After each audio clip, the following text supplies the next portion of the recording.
If you're a people pleaser like I am, and you're addicted to acceptance and approval, then yeah, you want everyone to like you. But it's not always like that.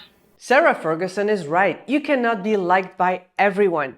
But did she just completely destroy her likability? Or can she still be forgiven after leaked emails revealed that she called Jeffrey Epstein a supreme friend and even wrote, "Marry me"? Sarah Ferguson has always been somewhat of an outlier of the British royal family. A bubbly redhead who always seemed to land in awkward scandals, yet somehow survived them. From Duchess of York to toe-sucking headlines, financial chaos, selling access to Andrew for cash. Fergie has always been able to bounce back and be forgiven.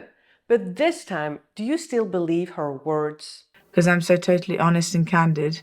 Yes, I've got better judgment at 51 now because of my appallingly bad judgment. Will it be that easy to just move forward and regain public sympathy?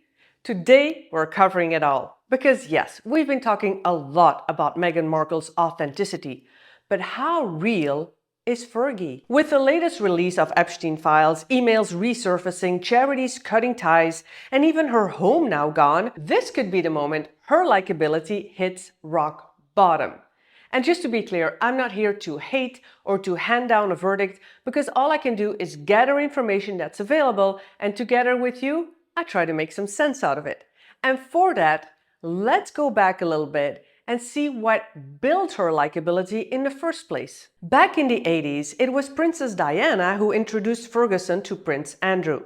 Because Diana and Sarah, they were best friends since they were teenagers.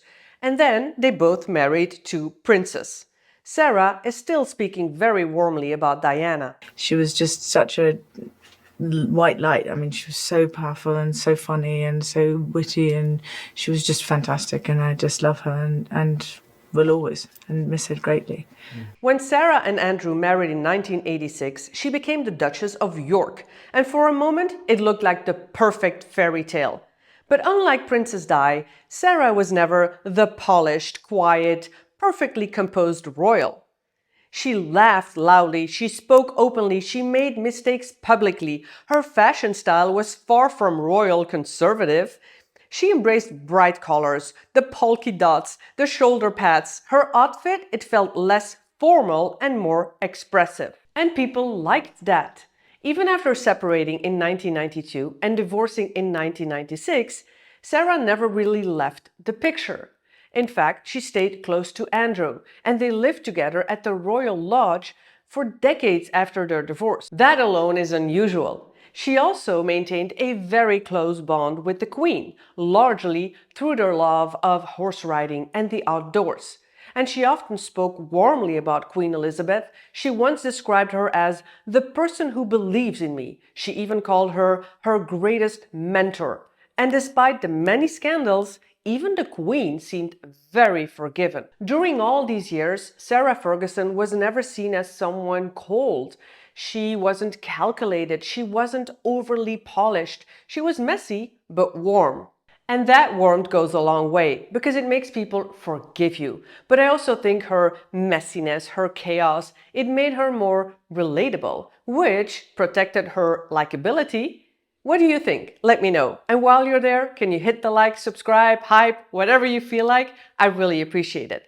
But it gets way more complicated. Because being warm and relatable is one thing, but Sarah didn't just make small mistakes, she made very public ones. Let's start with 1992, those infamous photos from Saint-Tropez, a topless sunbathing duchess, an American financial manager, John Bryan, and yes, the toe-sucking pictures. That wasn't just awkward.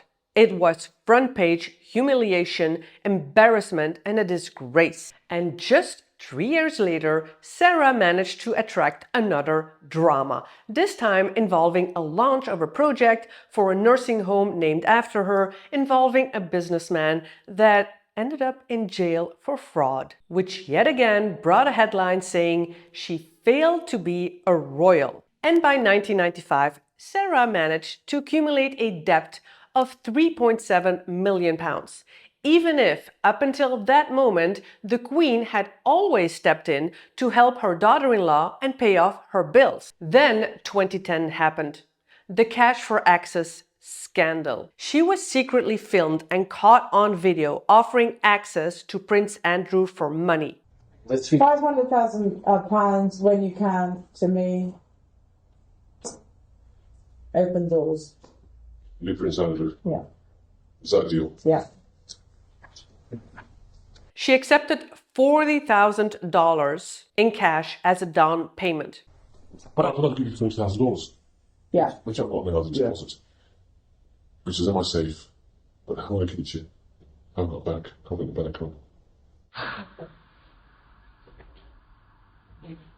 Later, she admitted, I was so out of control with desperation. That word is important. Desperation, not greed, not strategy, but desperation. And psychologically, that makes a difference. To be honest with you, I can't even think where my head was. I mean, I just want to cringe. I think running up huge debts and being out of control, never knowing how to deal with it, all of these issues are now to be really looked at. People seem to be more forgiven for someone who is overwhelmed, out of control, and desperate, rather than someone who seems calculated. Sarah just kept moving forward, trying to rebrand herself, find new commercial activities. She tried to regain relatability. She started talking about her struggle with weight, about comfort eating. She became a spokesperson for Weight Watchers. I've worked for 12 years for Weight Watchers. In my case, it's more about eating, stuffing down the emotions, comfort eating. I've talked about comfort eating for many, many years. And that's when I was with Weight Watchers. As soon as Mum died, the weight went up, and all these different issues. Instead of dealing with them, you tried to suffocate them. And just like that, she turned a personal struggle into something public and for many, again, relatable.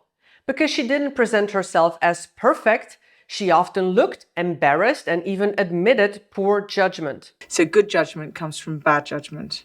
And a lot of my mistakes in the past have been from bad judgment. But is that enough to forgive her for everything that came to surface now?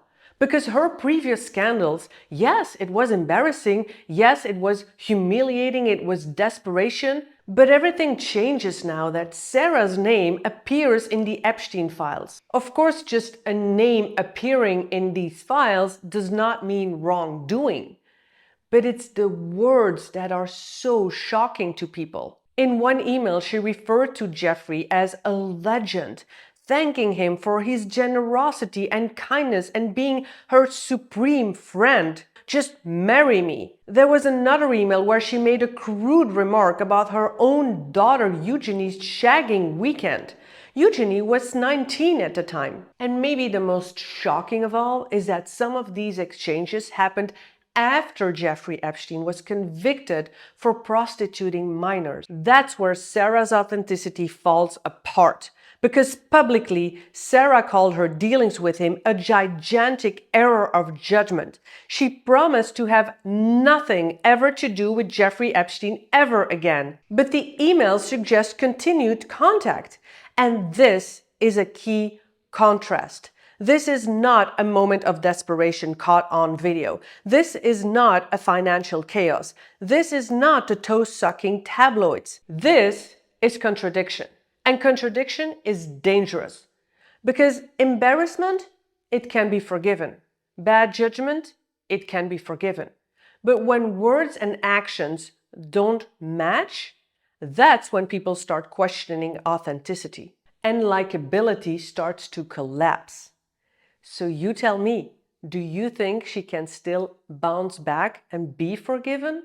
So what's next for Sarah if 7 charities already chose to cut ties with her, including the Teenage Cancer Trust and the British Heart Foundation? She was dropped from television appearances. Business partners began distancing themselves.